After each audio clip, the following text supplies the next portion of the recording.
இந்த காலை நேரத்தில் உங்களை பார்த்து நான் கேட்குறேன். முதல் ஆண்டவர் சொன்னார், நான் தாகமாக இருக்கிறேன்.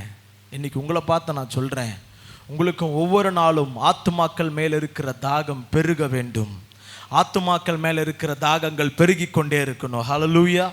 ஆத்துமாக்கள் அழிந்து போய் கொண்டிருக்குதே, நான் உபவாசம் பண்ணுவேன், நான் ஜெபிப்பேன், நான் திறப்பல நிற்பேன் அப்படின்னு சொல்லி ஒரு பாரம் உங்களுக்கு வந்துச்சுன்னா நான் சொல்கிறேன், தேசங்கள் எழுப்புதல் அடையும், சபைகள் விருத்தி அடையும், நாடுகளும் தேசங்களும் உலகத்தின் கடாந்தர எல்லாருக்கும் சுவிசேஷம் போய் சேரும்.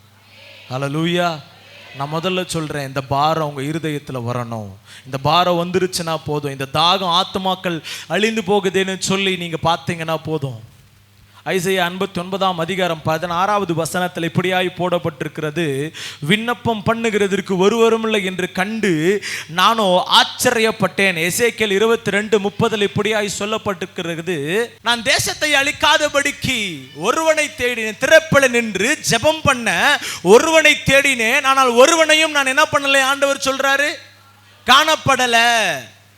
இந்த காலை நேரத்தில் சபையில் உட்கார்ந்து கொண்டிருக்கிற என் அன்பு தாயார், தகப்பனார், தங்கச்சிமார்கள், தம்பிமார்கள், அண்ணாமார்களை பார்த்து நான் கேட்கிறேன், உங்க வாழ்க்கையில தாகம் இருக்குமே ஆனால் நீங்க திறப்பில் நின்று தேசத்திற்காக மன்றாடி ஜெபிப்பீர்கள். ஆனால் ஆண்டவர் அங்க சொல்றாரு, நான் ஒருத்தரை தேடின ஒருத்தரையும் பார்க்கல. 50 பேர்ல ஆரம்பிக்கிறாரு. உலகத்தை நான் அழிக்க கூடாததுக்குன்னு சொல்லி ஆபிரகாமு கிட்ட ஆண்டவருக்கும் ஆபிரகாமுக்கு ஒரு வாக்குவாதம் நடக்குது. 50 பேர் ஆரம்பிச்சு கடைசியில் ஆண்டவர் ஒரு 10 நீதிமானாவது இருந்தால் அந்த உலகத்தை நான் அழிக்க மாட்டேன்னு சொல்றாரு. ஆனால் அன்றைக்கு 10 நீதிமான்கள் கூட இல்லாத ஒரு காலத்தில் இருந்தப்பட்டது.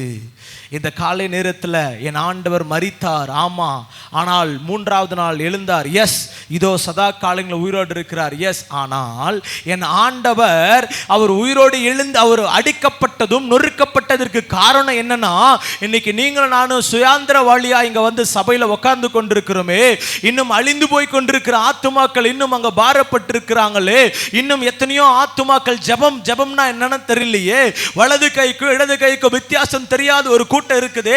இந்த கூட்டத்திற்காக ஜெபிக்கிறது யாருடைய கடமை? என் மேல் விழுக்கப்பட்டிருக்கிற கடமை. எழுப்புதலுக்காய் ஜெபிப்பது என்பது என் மேல் விழுக்கப்பட்டிருக்கிற கடமை. அதுதான் ஆண்டவருக்கு அங்க இருக்குது தண்ணீர் தாகம். ஆனால் இன்றைக்கு நமக்கு இருக்க வேண்டிய தாகம் என்னன்னு சொன்னா, ஆத்துமாக்கள் மேல் இருக்கிற பாரம்.